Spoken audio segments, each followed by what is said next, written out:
Bienvenidos todos a este último y cuarto conversatorio a 80 años del término de la Segunda Guerra Mundial, Reflexiones desde América Latina. Mi nombre es Claudio Ellis y como coordinador de la Universidad Gabriela Mistral, estamos muy contentos de cómo ha funcionado este ciclo en compañía de estas grandes universidades que nos acompañan.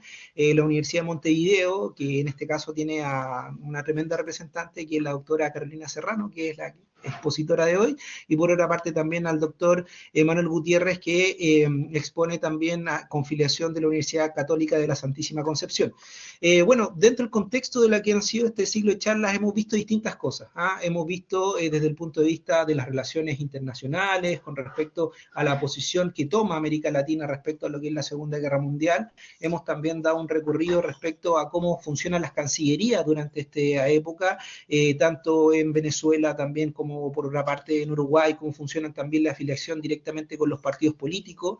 Por otra parte también hemos hecho un recorrido acerca de lo que pasa desde el punto de vista de los escritores, como qué pasa con todos aquellos que en el fondo circulan dentro del mundo de lo que es las letras. Ya la vez pasada tuvimos una tremenda representante también con Mariana Moraes de la Universidad de Montevideo, y en esta oportunidad la idea es poder cerrar un poco este ciclo conversando también de otro tema muy importante que tiene que ver con estrategias y ejército. Ese fue básicamente el eje que nosotros hemos definido para esta oportunidad, ¿ya? Y en esta oportunidad se presentan, como ya les comenté, dos grandes expositores, cada uno también con la afiliación que ya mencioné. Por una parte tenemos al doctor Manuel Gutiérrez González. Él nos va a exponer acerca de lo que es la Segunda Guerra Mundial en el mar, planes, estrategias y su impacto en Sudamérica. Manuel es profesor de Historia y Geografía por la Universidad de Concepción, es magíster en Seguridad y Defensa por la Academia Nacional de Estudios Políticos y Estratégicos y doctor en Historia por la Universidad de Valladolid, España. Su área de investigación está directamente vinculado al tema que nos expone, que es Historia Contemporánea e Historia Naval. Y por otro lado, también tenemos a Carolina Serrano, doctora Carolina Serrano. Ella nos va a hablar acerca de lo que son las estrategias defensivas de las Fuerzas Armadas Uruguayas durante la Segunda Guerra Mundial. Carolina tiene afiliación Universidad de Montevideo, ANI, es doctor en Historia por la Universidad de Navarra, es investigadora nivel 1 de la Agencia Nacional de Investigación en Innovación Uruguay, es directora de Maestría en Historia y directora del Departamento de Historia de la Facultad de Humanidades en Educación de la Universidad de Montevideo, también docente en asignaturas tales como Metodología de la Investigación Histórica e Historia Contemporánea. ¿Ya? Otra cosa que es muy interesante que nos comparte Carolina, que recientemente está lanzando su libro, ¿no es cierto?, en coautoría, que se titula Luis Alberto Herrera, un liderazgo político, publicado por Penguin Random House 2025. En este caso, la orden de la exposición va a ser la siguiente. Primero expone el doctor Manuel Gutiérrez, después le daremos el paso a Carolina Serrano y después dejaremos un breve espacio para lo que son las preguntas. Ya cada uno de los expositores sabe que tiene 20 minutos para exponer máximo y no se preocupen, me pueden preguntar, yo mismo voy avisando. Así que de esta manera comenzamos nuestro último y cuarto conversatorio. Doctor Manuel Gutiérrez tiene la palabra. Yo aquí atento. Bien, muchas gracias por la invitación. Felicidades por la iniciativa. Ya me he enterado de las exposiciones que se han realizado y es una temática que despierta siempre gran interés en el común de las personas y en los estudiosos. La Segunda Guerra Mundial en el mar tiene un impacto en Sudamérica. No es al revés. La Segunda Guerra, la Sudamérica o la América Latina no influye en gran parte en lo que es la guerra naval, en la Segunda Guerra Naval. La Segunda Guerra Mundial en el mar es hija, podríamos decirlo, de dos hitos que yo siempre los menciono para entender qué fue, por qué fue la guerra en el mar, cómo funcionó el sistema, los planes, la construcción, la tecnología, que son las conferencias de Washington del año 21 y la conferencia de Londres del año 30. En ambas conferencias se invitaron o se autoinvitaron a un grupo de países que pertenecían en esa época a la Sociedad de Naciones, y en esas conferencias finalmente terminaban en un tratado. Y la idea de esos tratados era, si acaso, no eliminar, disminuir las grandes flotas de guerra que habían quedado sin mayor uso y sin sus antiguos objetivos después de la Primera Guerra Mundial. Estamos hablando, obviamente, de las potencias que ganaron la Primera Guerra. Este es el contexto, este es lo que provoca o lo que más bien arma las flotas de guerra y los planes de guerra que las potencias europeas van a utilizar en la Segunda Guerra Mundial. La Conferencia de Washington tiene a los 5 grandes vencedores: Gran Bretaña, Estados Unidos, Francia, Italia y Japón. Y naturalmente fue en cierta forma un éxito porque permitió reducir el gasto que producían las grandes escuadras, se desarmó gran parte del material a flote en cuotas o en porcentajes, se fue tomando una especie de acuerdo común en reducir el tema de los armamentos navales de forma a través de un plazo. En la segunda conferencia no tuvo tanto éxito como la primera, algunos no quisieron asistir, y si bien se logró dar ciertos límites a futuras construcciones navales, la tensión y el potencial amenaza de una guerra hizo que esta conferencia fuera menos reconocida que el resto. Esta conferencia del año 30 tiene una segunda, el 36, que ya abiertamente está dando cuenta del peligro de una nueva guerra mundial. En esta nueva anexo, digámoslo así, del 36, Gran Bretaña especialmente, Estados Unidos, se dan cuenta de que hay una amenaza seria de un conflicto y que el poder naval, la tecnología naval está tomando dimensiones de gran presencia. Naturalmente, aquí no estamos hablando de un arma de destrucción masiva como lo son hoy día los misiles intercontinentales, pero los grandes acorazados son las vedettes de esos años, son la tecnología militar naval de punta, y las potencias y los países se miden en capacidad ofensiva justamente en esto. Es como una especie de tabla general de quien tenga mayor cantidad de acorazados tipo Dreadnought, modernos antiguos, el que va a sentarse en estas grandes conferencias o va a tener presencia militar y diplomática en el mundo de los años 30, previo a la Segunda Guerra Mundial. América, si bien no está del todo no es partícipe de estas conferencias, naturalmente está atenta. Material que uno puede obtener de la Sociedad de Naciones nos da cuenta de aquello. Hay presencia, hay participación de políticos tanto de Argentina, Brasil y Chile en parte de estas conferencias, o asumen en cierta forma los tratados que estas conferencias dan al lugar. Y son partícipes secundarios, dado que también cuentan estos tres países de un potencial naval no menor para la región. A Brasil, Argentina especialmente, disponen de acorazados, de cada uno un par, que son considerados unidades, digamos, de primera línea, a pesar de su antigüedad. Y Chile tiene una unidad que también no es de gran innovación, pero sí es de gran poder. Por tanto, Sudamérica, estos tres países en general, hablemoslo, que disponen de armadas, de fuerzas, de escuadras de guerra importantes, son los que están atentos a estas conferencias. Cuando la Segunda Guerra Mundial comienza, gran parte del conflicto se empezó a desarrollar en Europa y en tierra. Los primeros años del conflicto, con algunas excepciones en particular, como todos saben y conocen lo acontecido frente al Mar del Plata, con un acorazado alemán que actuaba de corsario, gran parte de las operaciones navales están concentradas en Europa, Mar Báltico, Mar del Norte y el Océano Atlántico Norte. Pero naturalmente después del año 41, con el ataque japonés a la base norteamericana de Hawái, la guerra naval se hace global. Todos los mares están en vista de los altos mandos de las potencias beligerantes. Y en ese escenario, especialmente después de Pearl Harbor, Sudamérica, que se encontraba, como dije anteriormente, expectante y observante de los avances tecnológicos y de la situación de las potencias y el estallido de la guerra, ya comienza a recibir lentamente oleadas o un oleaje un poquito más peligroso de este conflicto global. Por un lado, ¿cierto? Brasil, que incluso va a entrar en conflicto directamente, 42, y va a participar con tropas, tiene una armada o tiene una flota muy reducida y poco operativa.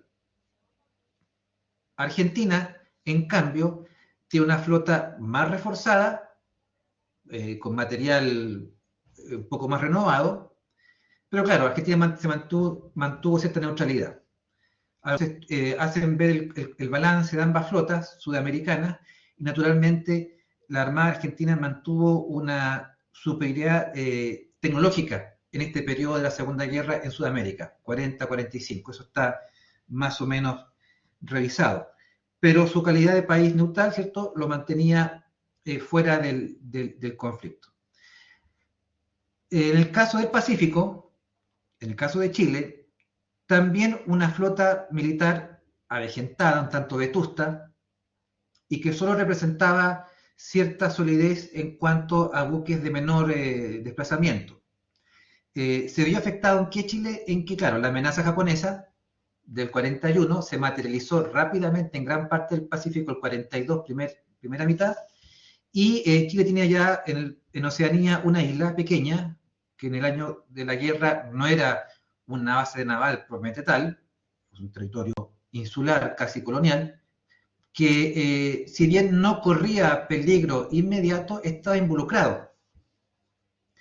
Ahora bien, no es la posición estratégica de Argentina, Brasil o Chile lo que los involucra en la guerra. Quiero decir, no es su geografía o su posicionamiento lo que los hace potenciales víctimas de una guerra mundial o de algún país en particular. Es más bien la presión que Estados Unidos y Gran Bretaña hacen a Sudamérica en una toma de posiciones en este conflicto. Los que estudian América en la Segunda Guerra Mundial desde el punto de vista diplomático ya podrán, ¿cierto?, ser mucho más precisos que yo sobre esa materia. Argentina y Chile trataron de mantener una autonomía o una neutralidad por mucho tiempo, situación que recién va a decantar el 45.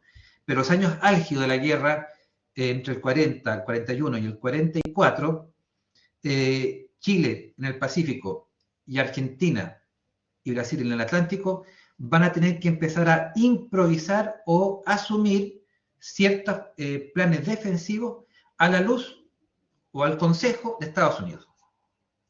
Como Estados Unidos recibe el bombardeo de Pearl Harbor, inmediatamente reacciona en ambos mares. Y Panamá aquí adquiere una condición muy importante. Y Panamá impacta derechamente en Chile.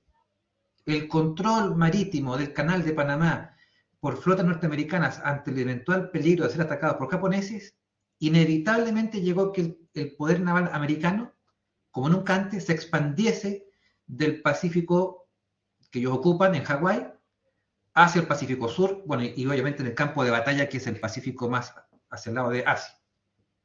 Y en el caso del Atlántico, la entrada en guerra de Brasil inevitablemente atrajo al Atlántico Sur una amenaza mucho mayor de la que había sido a principio de la guerra, que al principio podrían tomarse como corsarios, mercantes. Ahora atrajo a una gran cantidad de submarinos alemanes que estaban equipados o estaban capacitados para realizar largas correrías y efectuar una guerra naval totalmente indiscriminada y que afectó también de forma directa a Brasil, país, como ya dije, que ya estaban en conflicto. Por tanto, los planes navales sudamericanos, si acaso podemos hablar de planes, se hacen en base a la reacción norteamericana de Pearl Harbor y se hacen bajo la delicada necesidad de mantener la neutralidad en el caso de Chile-Argentina. Brasil ya, como dije, estaba decidido a participar y entró en conflicto, y eso ya es, bueno, con resultados que pueden ser discutibles, no tanto importantemente en lo naval, más bien en cuanto a tropas. Ahora, ¿qué busca Estados Unidos en concreto? ¿Teme algún ataque japonés en las costas del Pacífico Sur? o Centroamérica, sector de Panamá, teme un ataque marítimo del eje en las costas, en el canal del Mar del Plata o en Brasil. No, yo creo que en este caso, viendo la documentación, hasta el 39-40, la participación en el ámbito de planes navales se improvisa producto de la guerra. Ninguno de los tres países sudamericanos tenía un plan para enfrentar un peligro como que apareció. Ni Chile tenía un plan respecto a una potencial amenaza japonesa, ni Brasil tenía un plan sobre una potencial amenaza de algún otro país europeo importante. Reino Unido también jugó un rol, donde también tenía un rol en cuanto a lo tecnológico. Muchas de las armadas, mucho del equipamiento naval de las armadas sudamericanas dependían de la tecnología británica y dependían de la mantención o los repuestos de la Royal Navy. Pero como estaba esta puesta a presión por la guerra, ese suministro en cierta forma se ralentizó, si acaso no se detuvo. Por tanto, si bien Sudamérica no fue un epicentro de la guerra naval, si bien el Pacífico Sur casi no fue intervenido, y el Atlántico Sur sí que tuvo un mayor movimiento en base a submarinos alemanes que atacando las rutas comerciales de Brasil con Europa, es más bien la hegemonía naciente global marítima de Estados Unidos, que lentamente desplaza a Gran Bretaña, la que fue dirigiendo o fue creando esta especie de dominio marítimo, reduciendo el rol de Sudamérica. No creo que protegiendo, pero sí, en el fondo, aislándola de peligros cercanos. Norteamérica le conviene en particular el canal de Panamá. Y el primer año de guerra, el 42-43, ya la guerra estaba tomando un tono levemente a favor de Estados Unidos, por lo tanto el peligro de un ataque directo al Pacífico Sur era muy, muy difícil. Incluso Australia era la prioridad norteamericana y británica. Y en el caso del Atlántico, Argentina, Brasil, la prioridad fue la lucha antisubmarina, o sea, un arma o una potencial amenaza que no llevaba más allá que el ataque al tráfico de las rutas. Eso es lo que podría yo, a grosso modo, entregarle en esta breve disertación. Perfecto, Manuel, muchas gracias por el uso de tu tiempo y por los datos interesantes que nos aportas con respecto a la temática. Claro, realmente uno desconoce mucho con respecto a lo que pasa con la flota, ¿no es cierto? Y con lo que pasa con la reacción que tiene América Latina respecto a lo que es la Segunda Guerra Mundial, pero sin duda sabemos que en el fondo, como los escenarios son cercanos, algo en el fondo también tiene que haber sucedido dentro de lo que son las costas o algún cierto tipo de flujo, ¿no es cierto? Inteligencia de parte también de los distintos ejércitos. Y bueno, lo que tú nos dices nos parece que es súper iluminador con respecto a lo que está sucediendo en ese momento. Bien, pues agradecemos la ponencia del doctor Manuel Gutiérrez y damos paso a la ponencia de Carolina. Carolina, yo tengo tu presentación, así que yo te apoyo con eso y adelante. Muchas gracias, Claudio. Bueno, en primer lugar, ¿me están escuchando bien? Sí, perfecto, buenísimo. En primer lugar, quiero dar las gracias a esta invitación, a este ciclo de conferencias tan importante a 80 años de la Segunda Guerra Mundial y tantos temas que podemos reflexionar desde América Latina. Bueno, todavía no estoy viendo mi presentación, pero puedo contar que, bueno, esta investigación tiene un producto académico que es un paper que escribí hace unos años ya, que se publicó en la revista Historia de la Universidad Católica de Chile, junto a otro colega, que es Fernando López de Alessandro, y bueno, y entonces era poder compartir las estrategias defensivas de las Fuerzas Armadas uruguayas en el marco de la Segunda Guerra Mundial, que hizo que las Fuerzas Armadas del Uruguay, bueno, no fueran ajenas al conflicto como todas las Fuerzas Armadas a lo largo, digamos, del globo. Entonces, he trabajado varios archivos, pero fundamentalmente para esta investigación. Si podemos, yo no sé si yo puedo ir pasando las diapositivas o me las pasas tú, Claudio. Tú también puedes hacerlo, pero si gustas lo puedo hacer yo, ningún problema. Ah, no me doy cuenta cómo, perdón, cómo Pero hacer. si tú me dices adelante, yo lo voy pasando, no te preocupes. Bueno, próxima diapositiva, tengo los archivos en los cuales se basa esta investigación, fundamentalmente el archivo del Ministerio de Defensa del Uruguay, el archivo del general Alfredo Campos, que fue durante el contexto de la Segunda Guerra Mundial el ministro de Defensa de dos gobiernos, hubo un interregno donde él se fue del ministerio y después volvió, y de alguna manera también el archivo del Ministerio de Relaciones Exteriores del Uruguay. Cuando tomamos el impacto de la Segunda Guerra Mundial, es muy importante trabajar las figuras y el liderazgo de los ministros de defensa. Uruguay tuvo un ministro de defensa que de verdad, bueno, hizo, digamos, una actividad significativa desde el ministerio, como vamos a ver a continuación. Y lo mismo que la figura de los ministros de Relaciones Exteriores, que yo no voy a poder profundizar en este momento, pero me parece que son relevantes y que marcaron la impronta de la política exterior, por lo menos en el caso de los dos gobiernos uruguayos que estuvieron en el marco de la Segunda Guerra Mundial. A continuación, tengo la cronología de la Segunda Guerra y su impacto en el Uruguay. En primer lugar, quiero señalar que, bueno, que en 1939, comienzo de la guerra, el 5 de septiembre, el gobierno uruguayo lanzó un decreto de neutralidad. A la par, inmediatamente, a los pocos días, nació un comité nacional pro aliado, que se involucraron figuras relevantes del país, una movilización de la opinión pública, digamos, condenatoria, digamos, al inicio, digamos, de la Segunda Guerra Mundial y la invasión de Alemania. Pero la realidad es que el Uruguay vivió muy cerca el inicio de la guerra, y bueno, Claudio Manuel no se explayó un poco, pero bueno, puede ser interesante después para la compartida lo que fue el impacto, digamos, de la batalla naval de Río de la Plata, o batalla de Punta del Este, el 13 de diciembre, y cómo después de ese enfrentamiento entre la Marina Británica y un acorazado alemán, el Graf Spee, este crucero es averiado y pide refugio en el puerto de Montevideo, y el gobierno uruguayo aplica, digamos, la neutralidad a rajatabla y le da 3 días al acorazado alemán para, digamos, reparar el buque, lo que era literalmente imposible, y su capitán toma la decisión de hundirlo en el Río de la Plata.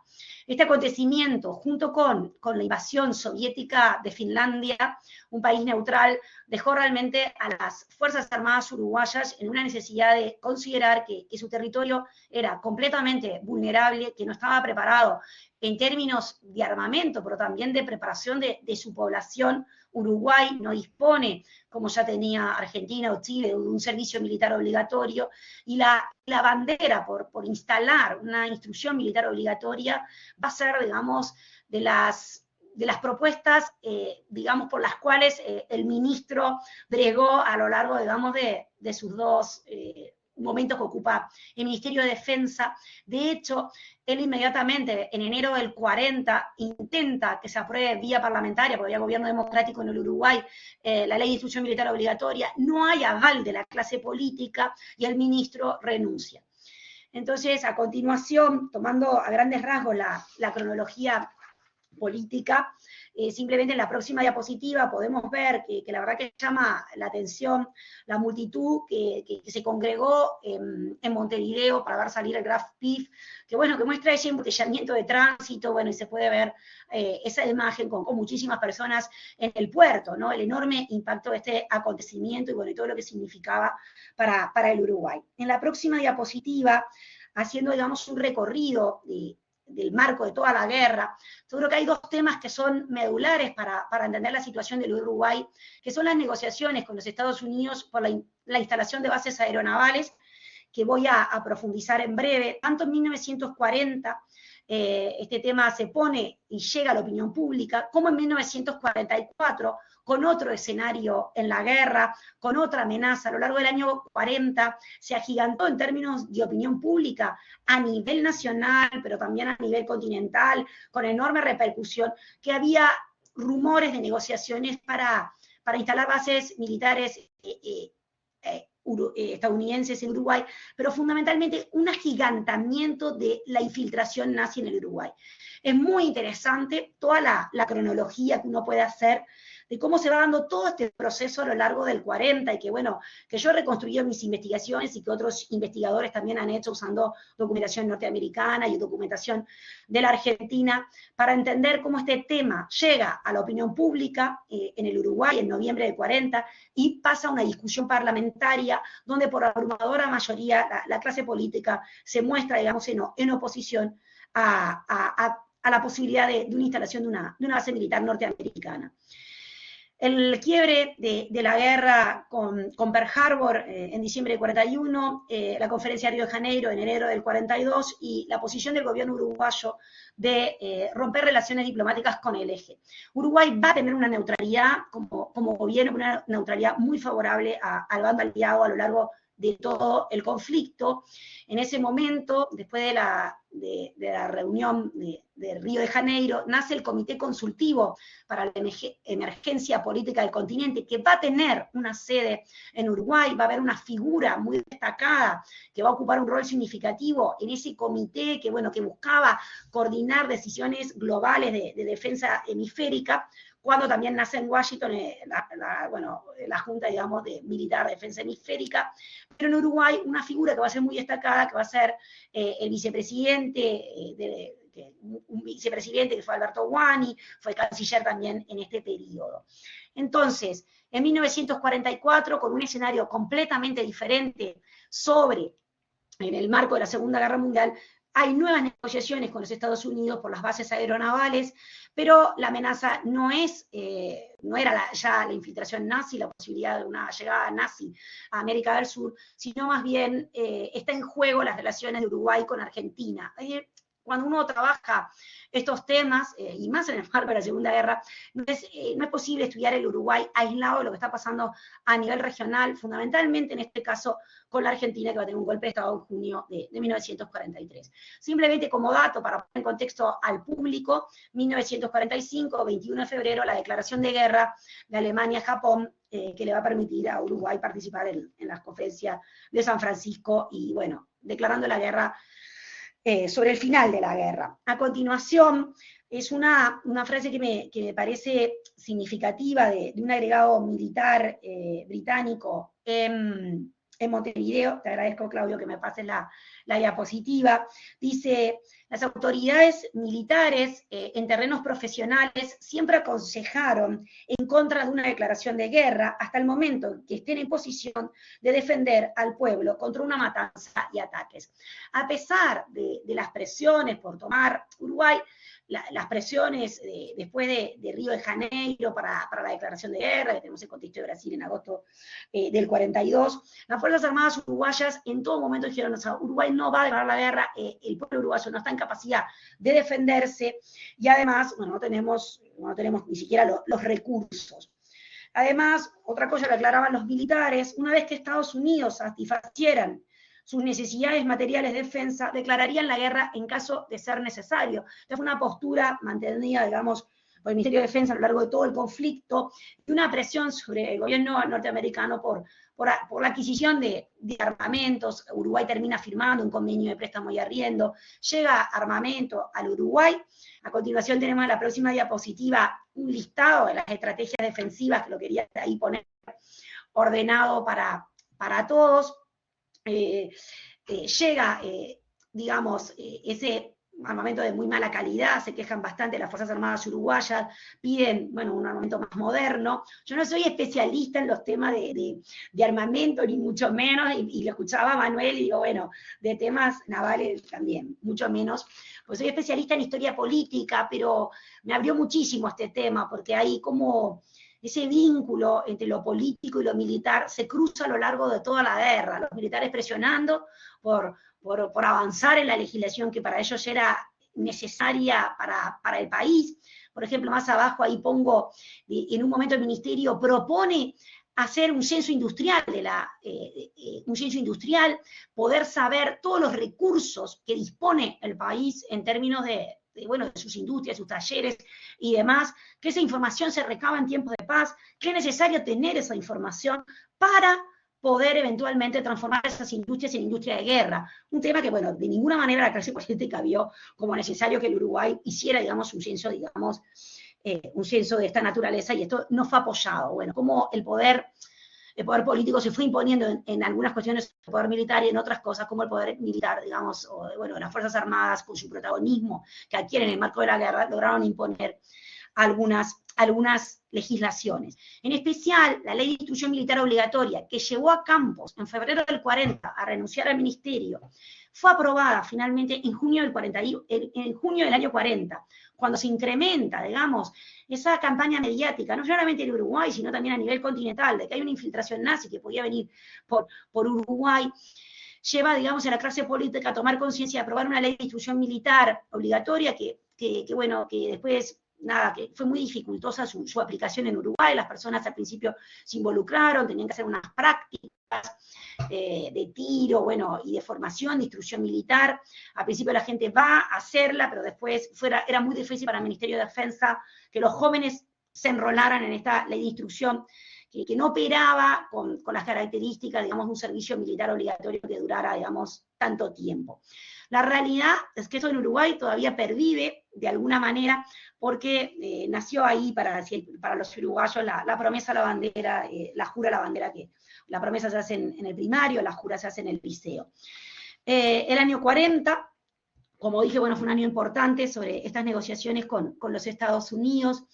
La verdad que, bueno, podría ir a todos los detalles de cómo se llega, y hay como, en Uruguay este es un tema, hasta es un tema de discusión, incluso en términos también históricos, de uso de la historia, pero también en términos historiográficos. Efectivamente, el Uruguay estaba en disposición de ceder un territorio para que los Estados Unidos pudieran instalar una base en Uruguay. Bueno, para la oposición, que la va a encabezar el Partido Nacional en Uruguay, bueno, el gobierno estaba por ceder soberanía y, bueno, y lo va a pelear, va a llevar la interpelación al Parlamento. La realidad que de la documentación que yo pude consultar en el Ministerio de Defensa y del archivo del general Campos, para él, ellos necesitaban, porque tenían una enorme preocupación, por eso pongo el aeropuerto de Carrasco, el aeropuerto internacional civil de Carrasco, comienza su proceso de construcción, de compra del predio en el 44, proceso de construcción sobre el 45, 46, y en el 47 su inauguración. El aeropuerto internacional de Carrasco es como la joya también del ministro, tener un aeropuerto, la necesidad de que Uruguay desarrollara, digamos, su fuerza, pero fundamentalmente tener sus aeropuertos, empezar por la base, que no había, digamos, la necesidad de desarrollo de estos aeropuertos. Ellos sabían que necesitaban los técnicos americanos, que necesitaban el material, necesitaban toda la ayuda para la construcción de la obra de infraestructura, pero de la lógica del material que pude encontrar, tanto en el 40 como en el 44, ellos están convencidos que ese territorio va a ser de soberanía uruguaya, que no habían pensado en ningún momento cederlo. La realidad es que esto genera una relación muy tensa con la República Argentina, que lleva al gobierno argentino a plantear que a Uruguay no se le va a ocurrir ceder ningún tipo de base a los Estados Unidos, marca el punto sobre las IES, hay algunas declaraciones, bueno, del Ministerio de Relaciones Exteriores de la Argentina, Uruguay es como un niño travieso que, bueno, que anda haciendo todo esto. En realidad lo que es interesante, que el proceso todavía mucho más complejo, como todo el impacto de la guerra en América Latina, porque la consulta por la instalación de bases y la situación de la amenaza que podía venir sobre el continente americano de los nazis, efectivamente pensando en términos de invasión, no sé, tal vez muy fuerte la categoría, pero son unas consultas que Estados Unidos entabla con varios países de América Latina, incluido la Argentina, y el Uruguay responde un enorme cuestionario que, bueno, que es muy interesante porque le hacen un montón de preguntas sobre la infraestructura del Uruguay, un montón de datos que reúnen los Estados Unidos, que el gobierno uruguayo completa en su totalidad, y que, bueno, que es bien interesante todos esos vínculos. Por otro lado, el gobierno del Uruguay considera que es necesario hacer misiones militares, una opción era llevar sus militares a los Estados Unidos. Eso lo van a terminar haciendo fundamentalmente con Brasil, no con Estados Unidos, por un tema de déficit de conocimiento del idioma inglés para su personal. Y después, por otro lado, bueno, todo lo que es la aprobación de la ley de defensa pasiva, esto se da después de la ruptura de relaciones con el eje, esto es muy importante, proteger a la población en caso de bombardeos, la preparación de la población uruguaya para una guerra química, bacteriológica, el entrenamiento y la formación en defensa, llevarla a los liceos de primaria, llevarla a la primaria, llevarla a los liceos. He llegado a encontrar algunos borradores como para llevar, cómo prepararse para hacer una trinchera, bueno, no sé cuánto efectivamente, porque habría que seguir ampliando, una invitación a todos los uruguayos a seguir viendo cómo toda la ley de defensa pasiva se fue plasmando en este contexto histórico. Y después, por otro lado, bueno, como la ley de instrucción militar obligatoria no le estaba dando capacidad a los militares para tener las municiones necesarias para que la gente practique el tiro, no tenían los profesores necesarios para garantizar el cumplimiento de la ley, pero además los jóvenes no iban y no se anotaban. Entonces el ministerio no tenía la capacidad de poder controlar a todos los jóvenes que deberían hacer la instrucción militar obligatoria. En alguna documentación del ministro me encontré que para 60.000 jóvenes iban unos 18.000. La realidad es que en el año 43 él intenta, digamos, volver a reglamentar esa ley de instrucción militar obligatoria, pero y en otro contexto, y en la discusión, porque lo que es interesante son las discusiones del Consejo de Ministros, donde se puede ver el enorme impacto que va a tener entre el 43 y el 44 toda la situación en la Argentina, que bueno, que no podría ir a todos los detalles de lo que ocurre el golpe de Estado de Argentina en junio del 43, pero fundamentalmente a partir de enero del 44, cuando se da el recambio presidencial en la Argentina, cuando Argentina rompe relaciones con el eje y es desplazado su presidente por tomar esa decisión. Y bueno, se aplica un boicot diplomático, económico sobre la Argentina en el 44. Uruguay colabora en ese boicot diplomático sobre la Argentina, retira a su embajador, pide ser el último en irse. Permanentemente el Uruguay reclama a los Estados Unidos protección en caso de ser necesario. Las relaciones con la Argentina van a ser tensas, hay muchísimos exiliados argentinos en Uruguay. Y además, las Fuerzas Armadas van a cumplir un rol importante en el control de las telecomunicaciones y en todo lo que habían sido leyes que no hubo una restricción de las libertades, ni mucho menos en Uruguay, pero sí de control de lo que se emite en radio. Que todo aquello que atente contra los gobiernos de otro país, bueno, eso de alguna manera, no es que era censurado, pero los militares generaban unos informes, he visto un montón diciendo, bueno, nada, esta persona dijo tal cosa en la radio, había que aplicar algún tipo de sanción, y elevaban sanciones. Es bien interesante porque, claro, ellos van a elevar muchísimas sanciones a lo largo del 44, y a lo largo del principio del 45, respecto a todas las cosas que dicen los exiliados argentinos, por ejemplo, en Uruguay, donde están pidiendo abiertamente, digamos, derribar al gobierno argentino, y eso, bueno, para ellos no, eso generaba un nivel de tensión con la Argentina que no era necesario incrementarlo. En el 44 vuelven las negociaciones por las bases estadounidenses. De hecho, hay en enero del 44, que todo coincide con el recambio, digamos, presidencial en la Argentina en esos meses. Se ven que desembarcan marines norteamericanos, bueno, ingenieros, hay cierto movimiento, porque se hacen obras de infraestructura en Uruguay, fundamentalmente, porque para el Uruguay en sus negociaciones siempre es importante Carrasco, pero para los militares, para los americanos es importante, digamos, el desarrollo de la base aeronaval de Laguna del Sauce. Y esto, como hay ese movimiento, en el 44, una vez más, el partido opositor, el Partido Nacional, interpela al ministerio, las obras relativamente se frenan y el gobierno uruguayo deja sentado de que de ninguna manera está en juego, digamos, soberanía, que siempre va a estar todo bajo pabellón uruguayo, y así lo dejan claro, digamos, abiertamente a la opinión pública el ministro de Defensa en junio del 44.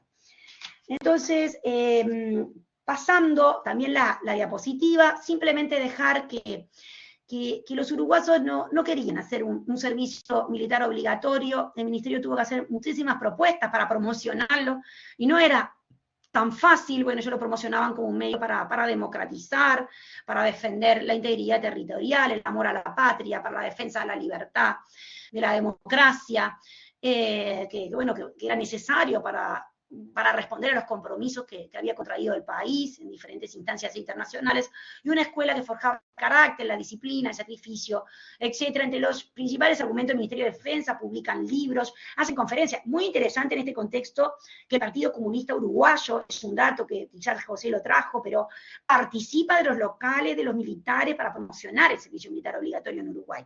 Pero la realidad es que el servicio militar obligatorio en Uruguay tuvo enorme oposición. En la próxima diapositiva está a nivel estudiantil, a nivel popular, especialmente en el interior del país.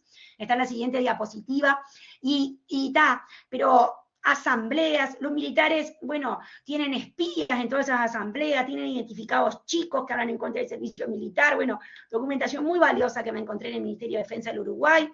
La oposición es porque, bueno, Uruguay es un país pacífico, que es un país que, bueno, que está entre Argentina y Brasil, oponerse a la militarización de los jóvenes, una mirada muy negativa a la disciplina militar, que la escuela no puede ser nunca un cuartel, las cargas impositivas que implica sostener el servicio militar obligatorio, no están dispuestos a pagar más impuestos, que los militares están permanentemente exagerando las amenazas que hay sobre el Uruguay, aparte el Uruguay de ninguna manera va a entrar en guerra, o el caso, eso siempre tenían un dicho de que, bueno, las Fuerzas Armadas, en el Uruguay podemos resistir, es un dicho a veces popular, o a veces que dicen incluso a veces en ámbitos historiográficos, bueno, el país no podía resistir ni 5 minutos, ¿no?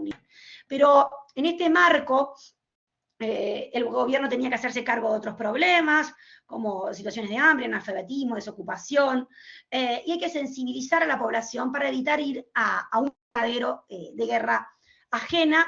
Por lo tanto, digamos, enorme rechazo, y esto acorrala a la clase política, no avanza como para realmente implementar efectivamente la ley, ni siquiera modificarla o implementar la que ya estaba. Por lo tanto, bueno, no lograron, digamos, que Uruguay tuviera ese servicio militar obligatorio, que era como una joya para el ministro.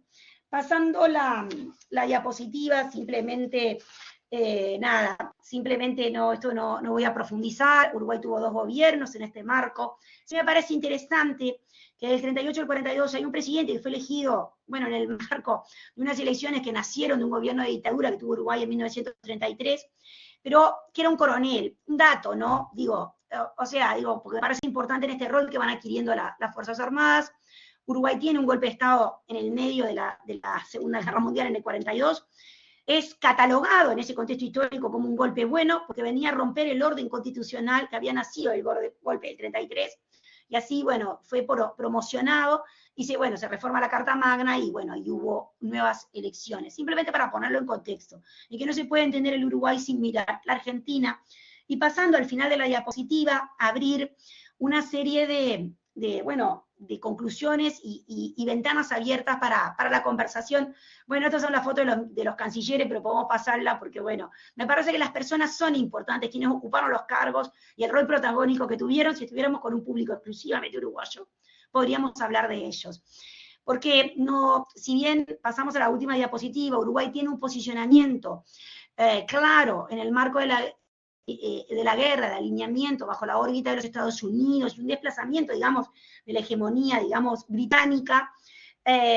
Tuvimos un ministro que había sido expresidente, como José Cerrato, que tuvo, digamos, siempre tratando de mantener el equilibrio con la Argentina, siempre tratando, digamos, de aminorar la posición más beligerante, aliadófila, digamos, digo, esto como para exagerar, que tuvo el otro canciller, Guani, que fue además presidente, digamos, del Comité por la Defensa Política del Continente. Esto lo marco porque son 2 posturas que van a ser muy distintas respecto a la posición sobre la Argentina, que nos daría para otra conversación, otra presentación.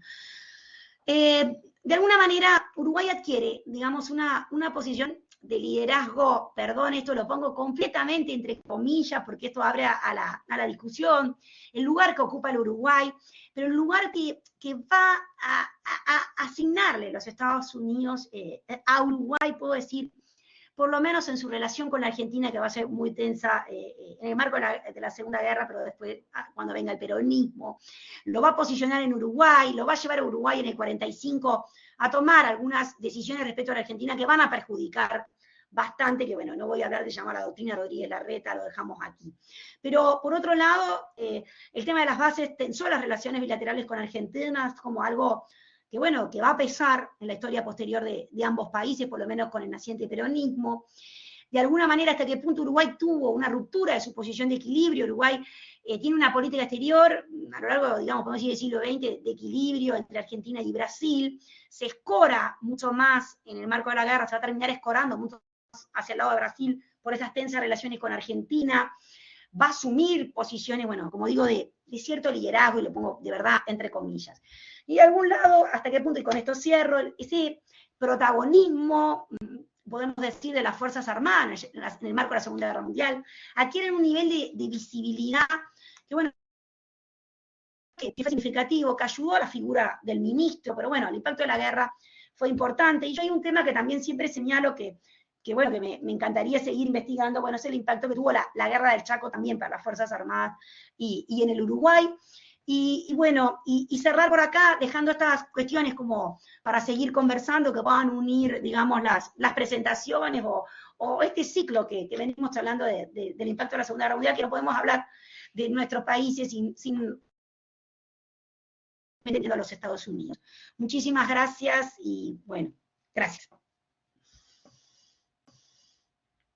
Perfecto, muchas gracias Carolina por tu exposición, por el orden también y por básicamente como tratar de aprender un poco lo mismo que decías tú, o sea, tratar de reconocer un poco cuáles son esas características, esas semejanzas o esas diferencias que existen a nivel de región dentro de un hito tan importante como la Segunda Guerra Mundial. Bien, pues en este espacio abrimos el espacio directamente a lo que son las preguntas del público, siempre con el limitante del tiempo, sabemos que solamente podemos estar aquí hasta las 7, pero de todas maneras aquí atento también a las preguntas que puedan remitir directamente a los expositores, ya sea a Manuel o a Carolina. Adelante. A ver.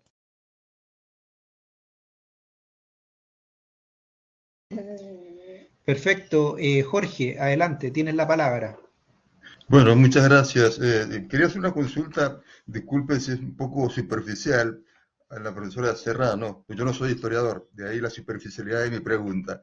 No, quería saber, una vez que fue hundido el acorazado, el mini acorazado, el Graf Spee, ¿cuál fue el destino de la tripulación? O sea, yo supongo que la posición de neutralidad del Uruguay les impedía tomar los prisioneros. O sea, quisiera saber también si el destino de esa tripulación constituyó un problema para el Uruguay. Hola, bueno, muchísimas gracias por la pregunta. La realidad que sí, que esa parte de la tripulación se va a terminar internando en la Argentina, pero va a haber una parte de la tripulación que va a ser internada en el Uruguay y va a ser llevada, digamos, bien adentro del interior, creo que fue Durazno, pero la realidad es que después de la guerra van a ser deportados algunos de esa tripulación.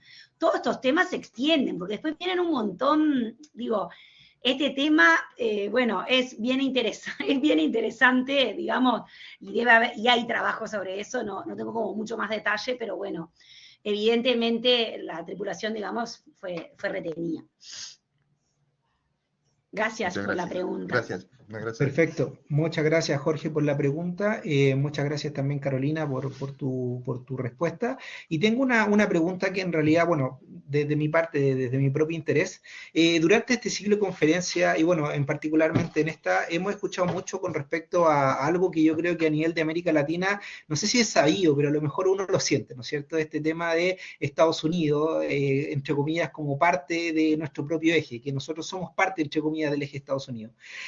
Pero también es bien interesante pensar, sobre todo en la Segunda Guerra Mundial, lo mismo que decías tú, Carolina, este tema de la cercanía, si existe, ¿no es cierto?, de parte de Alemania, de tratar de conquistar un poco apoyo dentro, por ejemplo, en el caso Uruguay, y en el caso también de lo que expone Manuel, si existe a lo mejor algún cierto tipo de cercanía de parte de Alemania, ¿no es cierto?, en esta Segunda Guerra Mundial, de tratar de buscar algún cierto tipo también de cercanía en puertos o cierto tipo de embarcaciones, a lo mejor también algún cierto tipo de territorio, en Chile, ¿no es cierto? Básicamente eso es como un poco mi pregunta, si Alemania también busca cercanía, así como Estados Unidos, entre comillas, se sabe como muy parte, entre comillas, de todo lo que está pasando en América Latina. No sé, ¿quieres responder tú, Manuel, o Carolina primero? Quizá Manuel.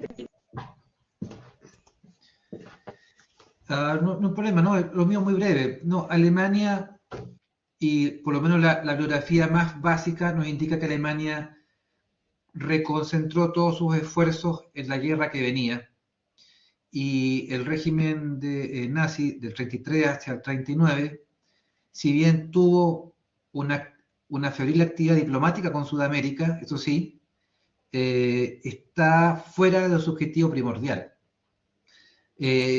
Hay muchos trabajos recientes, me atrevería a decir, últimos 10 años, donde nos llevan en el espectro del espionaje, de las cancillerías, de las colonias, de aquellos que hacían contacto con una radio de alto alcance aquí en Chile, o la colonia en Argentina, que era importante, y también en Brasil, pero desde el punto de vista de los hechos históricos, de la planificación militar, Alemania se reconcentró en Europa por sobre todo. No, jamás vio la prioridad, ni jamás vio servicio alguno importante, sino más bien muy para Sudamérica. Estamos hablando, por ejemplo, de, a ver, enviar algún buque mercante corsario para abastecer submarinos. Y yo creo que con eso era todo. Perfecto, Manuel. Muchas gracias por tu respuesta. Adelante, Carolina. Coincido con Manuel, y la verdad que yo sinceramente en mis años de trabajo de la Segunda Guerra Mundial no he encontrado, digamos, documentación, ni siquiera en el Ministerio de Defensa, nada, digamos, concreto que tomar a Alemania en términos, digamos, de amenaza para nada. O sea, no hay realmente, porque de hecho cuando vos vas al tema de la discusión de las bases, es una cuestión realmente hipotética, sin ninguna base real. Entonces es como, sí lo que hay a lo largo de la década del 30, y eso sí, bueno, hubo un incremento de relaciones comerciales con Alemania, porque mientras nosotros conversamos todo esto, también, bueno, están los temas económicos de la guerra, que no son menores, de que, bueno, que se van cruzando y que eso también, de alguna manera, incide en las decisiones de los países, porque digamos, de alguna, o sea, digo, me parece que eso es importante. Bueno, dejo así puedo hacer otra pregunta. Perfecto, excelente. Muchas gracias, Carolina. Muy interesante, la verdad. Solamente para complementar el punto, es que, bueno, por lo menos desde aquí, desde lo que es quizá un estudio enfocado en lo que es Chile, siempre escuchamos mucho de este tema, ¿no es cierto?, con respecto al Partido Nacional Socialista en Chile y cuál es la influencia que tiene en su momento, lo que demora a Chile también en tratar de declarar, ¿no es cierto?, el tema de su oposición directamente a lo que era el eje. Entonces, ahí viene un poco mi pregunta. Bien, pues abro espacio para una última pregunta quizás de parte del público. Pensando también en todo lo que nosotros hemos conversado acerca de lo que ha sido el impacto, ¿no es cierto?, de esta Segunda Guerra Mundial, tanto en el caso de Uruguay, así también como en el caso de la estrategia naval, ¿no es cierto?, a nivel de América Latina.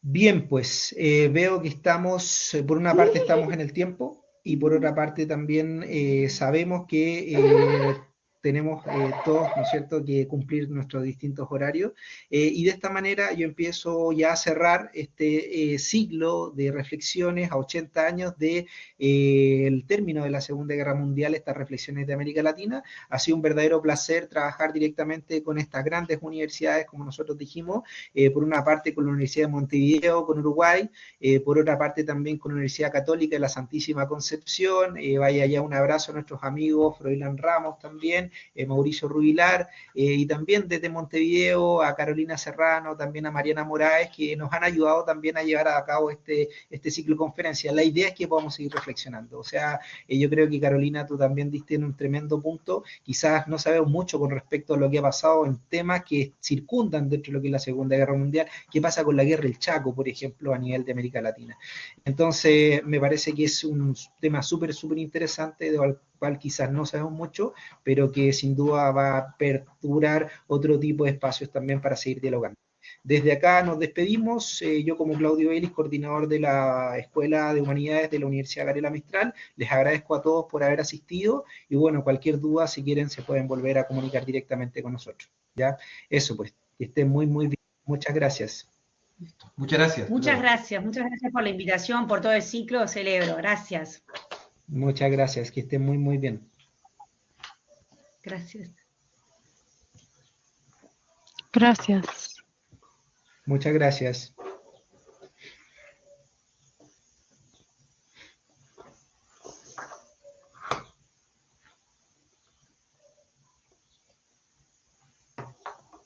Chao, que estén muy bien. Chao, Carolina. Seguimos conversando, que estés muy bien. Chao, Claudio. Seguimos conversando, a las órdenes para lo que precises. Y bueno, lo mismo desde aquí, desde Montevideo, para hacer sinergias y demás. Así que bueno, ha sido un gusto, la verdad, aprovechar esta iniciativa que es tan valiosa y que nos permite poder estar en contacto con académicos de Chile, de tener este público variado. Gracias. Perfecto. Bueno, seguimos conversando porque como ya tenemos muchos temas ahí que seguir trabajando en conjunto. Que estés muy, muy bien y bueno, acuérdate que esto se va a subir también a YouTube. Así que lo vamos a